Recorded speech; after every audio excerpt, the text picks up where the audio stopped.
The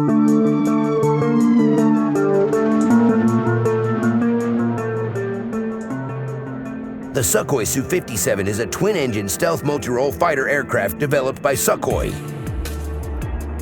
It is the product of the PAC-FA program, which was initiated in 1999 as a more modern and affordable alternative to the MFI.